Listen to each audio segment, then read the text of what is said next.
Hi, everyone. In this fourth and final installation of the Everything to Know Guide video series that are paid with our Everything to Know Guide, we're going to go over the actual installation of the Growcer unit and the support that we provide along the way. So everyone's situation is different, and we appreciate that. And we understand it pretty well as we've successfully installed Growcer Farms in close to 30 communities. And we've overcome a lot of challenges along the way. So we'd be able to help you and troubleshoot anything that you might be going through during the installation process. Some of our projects have been running for about 4 years. And we're constantly improving our installation process based on the feedback that we receive and all the learning that we do encounter during those past experiences, and we're able to pass that along to you. So by the end of this video, I want to make sure that you have a better understanding of what it takes to install the farm, and also an understanding of the support that you'll receive from us. So the farm itself is 40 feet long by 10 feet wide by 10 feet high.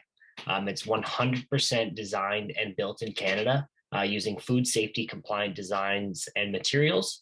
It's also built and inspected to comply with the National Building Code, which meets the CSA A277 standards. Which basically means that if you have to get any permitting processes or go through any permitting processes or deal with municipalities or zoning bylaws, it'll just be a much smoother process. The farm also comes with a 1-year warranty on workmanship and the original equipment manufacturer warranties on all the parts. So that being said, if something breaks, you just have to call the Grocers Farm support team and we can walk you through the process on how to fix or resolve the issue. And the farm really is built to be plug and play. So it doesn't really require any special technicians to fix parts, which can be much more important for those who are not necessarily right near a major city center, but are a little bit off the beaten path and might worry about having to get special sort of contractors up there. You don't have to worry about that. It doesn't require any sort of special training to be able to fix it, and we've built it on purpose for that reason. We use structurally insulated panels, which we have replaced with what we formerly used, which were upcycled shipping containers. The reason we did this and started building the entire system and the structure from the ground up is to allow you to have a longer lifespan compared to those upcycled shipping containers. It also enables us to have more control over the insulation that we put depending on the climate you're in. It's increased energy efficiency, temperature control. It also gives us a lot more flexibility and has enabled us to create a more robust HVAC system, which is really, really important to ensure that there's great airflow and heating and cooling when it comes to controlled environmental agriculture, and specifically when it comes to container farming. So our modular farms, although they use the SIP panels, they're built to be turnkey and modular in nature with requiring minimal setup, and they can still be transported by truck, most commonly truck, but if necessary, train or boat or sea lift or barge or something like that. So in terms of the, I guess, common questions that we get when we are having someone looking to set up their farm, I wanted to go over and kind of go through some of the common things there. So one of them would be how much space is required. We recommend a 4-foot clearance area around the farm. So basically a 48-foot by 18-foot flat landing pad would be recommended. Like I mentioned earlier, our farms are National Building Code compliant, and we can assist, as we've been through before, with zoning, site selection, and any building permits that you might require. For water, you're able to connect it directly to a water source, and you can plumb it directly to a building.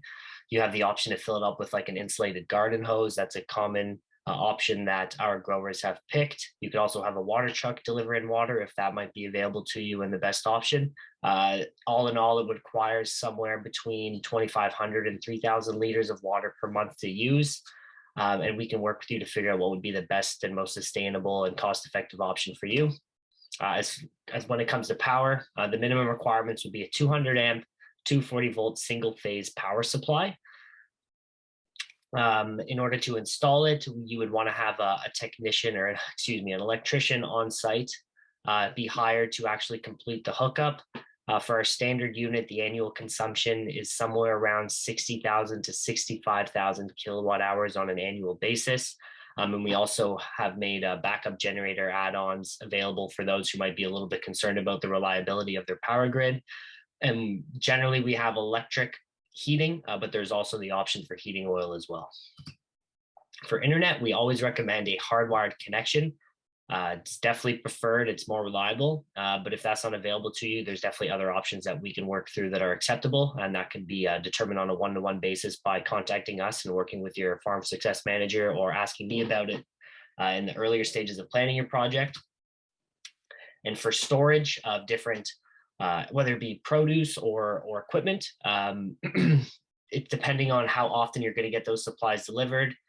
Usually you would just plan it so that you're able to, there's space in the system for that storage. But if you need added space, you'll need something like a dry and cool place to store the produce before selling it, if that's part of your project process. We can also provide ready to go fridges, and we also have like packaging and processing units that you can inquire with me about, that are basically an additional sort of aspect of our Growcer projects and can actually connect directly to the actual Growcer growing systems. All being said, for your storage options, feel free to ask me some questions about it. You can reach out to me, and we can go over what might be the best option for you.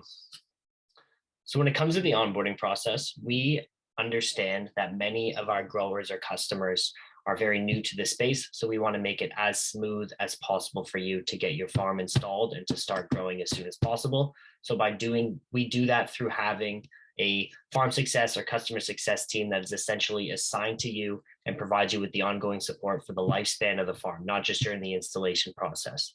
So we want to guarantee that you accomplish your goals through effective training, 24/7 remote monitoring and support, as well as collaborative troubleshooting. If anything goes wrong, we want to be there for you every step of the way. When it goes beyond the farm, when I say beyond the farm, I mean beyond the actual technology. We are actually also available, and that farm success team is also there and available to help with project planning, packaging development, feasibility planning of your farm, as well as your distribution or project model or business model and the strategy behind it. We have a lot of experience working with other farms, so we can pass along some of those learnings and potentially mistakes that we've made in the past, so that you don't have to go through the same problems, and that your farm business as a whole and project as a whole gets started on the right foot. I wanted to highlight next the timeline, basically going from saying, yes, I want to start growing with Growcer and putting a deposit on a farm to actually getting your first harvest. So the typical timeline is about a 4-month on average period. As soon as we receive your order, we will start manufacturing the farm. So while the farm's being built, that's when we're going to keep working with you to finalize all the details of your project, like planning the distribution model, helping you coordinate your site preparation, all the aspects like that. The installation process, once the farm is actually manufactured, and we finalize those details, it usually takes about a week in total. So that's where the first couple of days are set aside to actually finalize the installation of the farm. So it is, let's say it's shipped on a truck, it's basically assembled as much as possible safely without risking any damage in transit. So 2 Growcer technicians would show up on site, complete that installation of making sure the hydroponic and hydroponic equipment and everything else in the farm is working. And that usually takes a few days once the techs show up with the farm. Then the subsequent days of that week period would be dedicated to training you and making sure that you're comfortable working in the farm.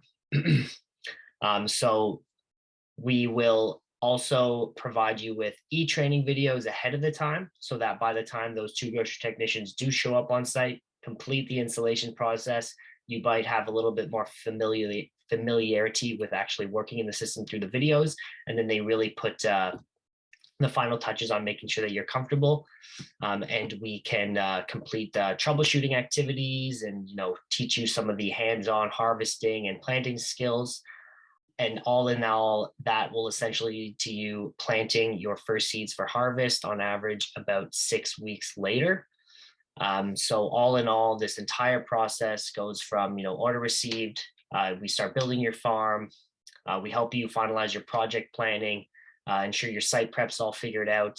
We do that final installation and training process, and then basically in that final 4 to 6 weeks, that when you're just waiting for your first harvest.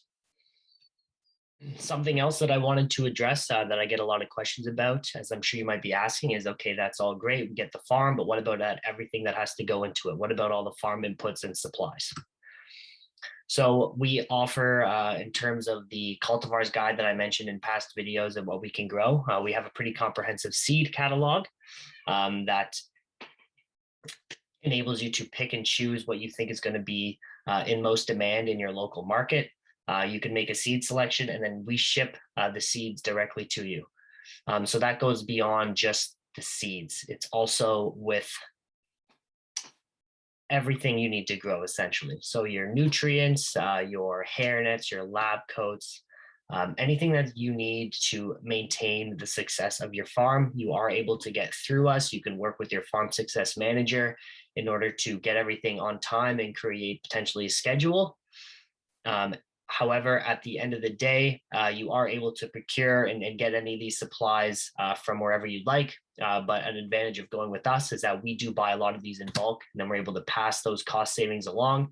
And also all this equipment, and especially the seeds and the nutrients, are proven to deliver the yields that we had agreed upon and set out with you at the beginning of planning your project. I've mentioned our farm success and customer success team a lot as I've gone through these videos. We really mean it when we say that it's never been easier to bring this type of project to your community because of the support that we're able to provide along the way. So when you choose to grow with us, you basically have access to many different services provided by that team. So you have lifetime farm support, which includes maintenance and overview and guidance of not just the technology and how it'll work it, but also your business or your project as a whole. We can do collaborative troubleshooting, as we've seen many of the problems that might have happened in the past, and we're able to help you resolve them. Pick which crops that you think or that we think might do best in your area based on some of the feedback that you might provide us from doing some of your own market analysis. We were able to do yield optimization.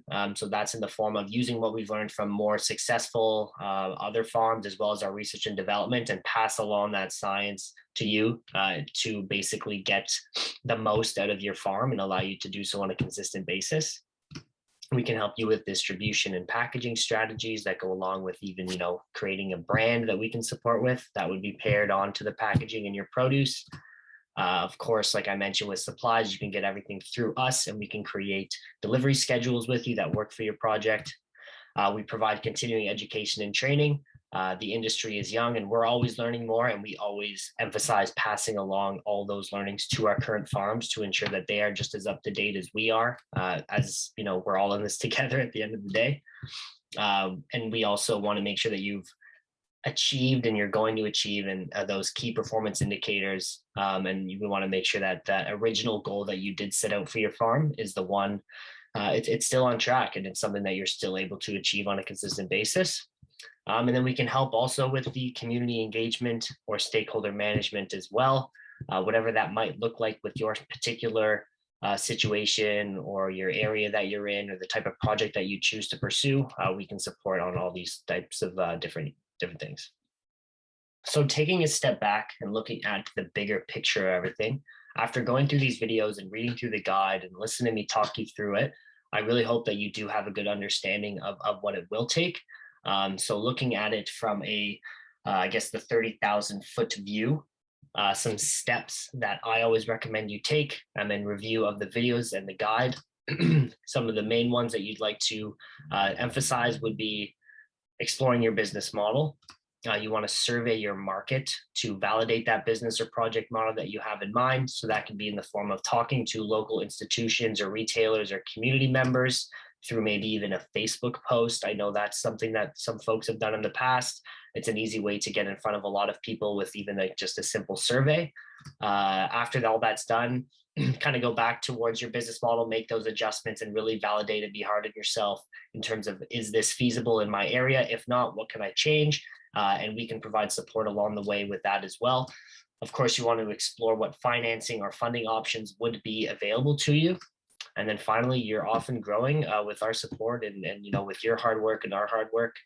That is ultimately the end goal. So throughout any of these steps, I am here to help you navigate through. I mean, that is literally what my role is here at Growcer. So please feel free to shoot me an email, book a meeting with me. I'd be happy to walk you through your idea and provide my recommendations based on the other projects that I've worked on, just to see how we can make it happen for you and work on it together. Thank you everyone for watching all 4 of these videos. If you made it this far, you should have a much better understanding, or at least I hope I've provided a lot of good information so you do have a good understanding of what it takes to start growing year round, whether it be for your own sake in your community, whether it be for a business, whether it be from an entrepreneurial point of view. I hope that you found a lot of valuable information here, and I hope I answered a lot of the questions that I'm sure you had. Like I said, if you have any questions, feel free to consult with me. Again, you have that written guide in form of the everything guide that's paired along with these videos that you can refer to, that will have a little bit more detail in terms of the things that I did talk about. And if you don't feel like you're ready for a call just yet, I definitely recommend you look at the Container Farming 101 webinar series, which just goes into a lot more detail about getting started, where we talk to the CEO of the Gitsmaxmakai Society about starting their project. He gives a lot of great insights. We did the next one on choosing a business model, so exploring the different types of business models that our farms are pursuing and doing actively across Canada. And then also the options for financing your project, where we did a webinar with some great folks from FCC or Farm Credit Canada, where they provide some more insight onto what you need to consider and think about, and information that you need to collect in order to start that process and that relationship around financing your project with them. So all in all, thank you very much for watching. I hope you learned a lot. I hope it's not too overwhelming. And again, please feel free to reach out to me if you have any further questions, and I'd be happy to take a further look at the project you're considering and see if we can help you get growing year round. Cheers and take care.